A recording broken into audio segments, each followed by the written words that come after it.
As you can tell, the gearbox is now going back on.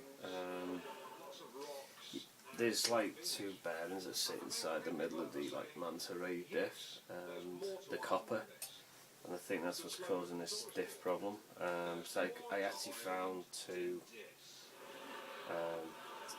where these are here, found the two bearings that fit for the actual manta ray to sit in. I've got an AR1 here, and I just grabbed the bits off there. As you can see, the drive shafts of them, and I just took them off one of them. So this is an old project. See, if you look in there, you can see the diff bearing for that. So it's quite easy to work on. So now I'm just going to put everything back together. Try a bit of a repair later and see if we can get some movement out of it. But it does feel much easier. Very easy to assemble as well. If you just see that speed, so you just click it all together. See, I think you're increasingly moving towards an area we want to move away from. Yeah, you're absolutely right. Live TV can blow up in your face. Sorry about that. You must be. Some of the screws I don't like these screws. I'm actually looking to put in Phillips in it or something like that, because they are quite an awkward fit. It seems to me you're just being a little bit negative. No, I was interested in something earlier. Liz, what you were talking about when you went to Skibbereen as a child. The best thing is, they're quite easy to do. It's just all them screws back in there and off you go. But there you go, everybody. Yet again, manufacturing fault on a diff, and I'll hopefully show you that it will be different. Oh yeah, the back of the spur clutch brake, the pedal, the brake pad on the back, they're made of plastic, so if they're still going to be grief, we'll have to make some type of aggravate it with something. But also, this has got the same problem. The other one's got the actual spur does this. It's not right. It doesn't feel right either. But never mind anyway. Maybe you like it, and I'll speak to you soon. Ta-da. Hello, welcome back to RC Nerd. Right, what I've done is I've stripped the gearbox down and rebuilt a few issues with the diff. I actually polished them up in the end. I put that, is it C11? Yeah, CC11 on, and it's eased it well off, and now it sounds quite well, and I'm quite happy about it. If nobody's seen what I did, it turned into like a hot rod off-roader. Actually looks like a smaller version of the grave digger. It's a bit like a mini version of the grave digger, but I did this because I wanted it to look different. Also, my lights I've made my lights, so I'm going to put my white lights in there. But I might just leave it the way it is, because it doesn't need to be spectacular.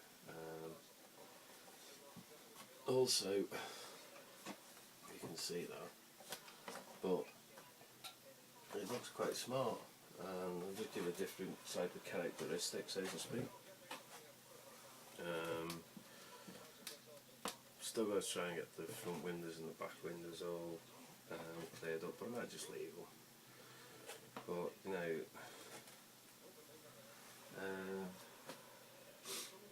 what else can I say about it? Test it first, it would move. The planetary diff inside, or the little ball bearings were okay, it was just spinning, so I had to tighten it up and then just tighten it off till I got it right, and I found it in the end.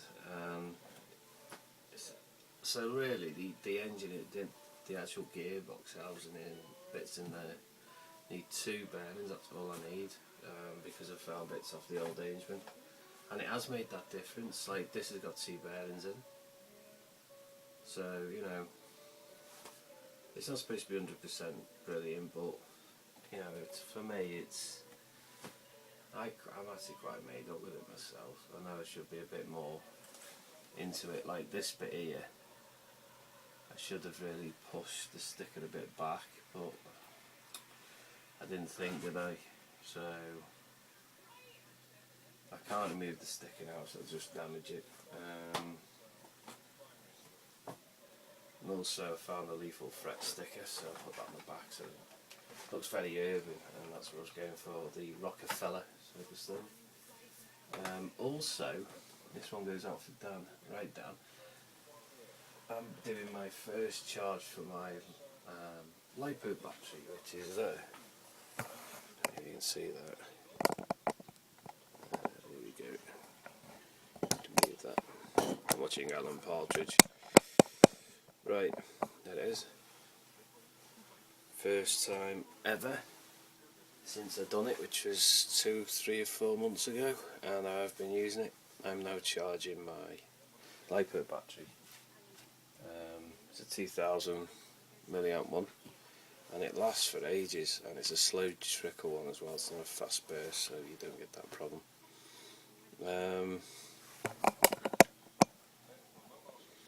Put that back around, do it again. Put that back over here. And do that like that. Yeah, so otherwise, a nice cup of tea. Just had a few biscuits. Not much to say on the car front. The weather's let me down again, so I might just call it a day on that and sort something out. I know I told you all about my top light. Well, the best thing is I can turn that light off and I'm not using it now, and I haven't got a flood of ill light around here. Also, I've got a few ideas for something else, but I might be changing the TL01B into a normal road truck, dropping the suspension, because them 75mm ones I've got in there are just too big, so I'm going to have a little play around with a few ideas I've got at the top of my head. Otherwise, everything's hunky-dory, so to speak. I'm going to make smaller shocks for that. I don't know if I showed you what I did. I actually did that. So, look at the suspension on that, looks fucking weird, doesn't it? So what I'm going to do is, now that one's done, I'm going to take these 75mm shocks off, and I'm going to see if I can get anything smaller on there to drop it. I don't know, I might just do the spring thing, but then they're going to bounce everywhere, so it's not very good. I might even look at rebuilding them, see if I can put a shorter shaft in, but I don't think I've got shafts that big, but it just looks like a moon buggy, for Christ's sake. It looks stupid. No, it's just... So I'm going to strip that down now and get the bits off that ready, and then I can drop it down to being a normal size again, and hopefully get some bashing done with that. I might just put the basic shocks back on, so it's not... But I don't like the Thunderbird figure type of attitude with them, so I'll get in.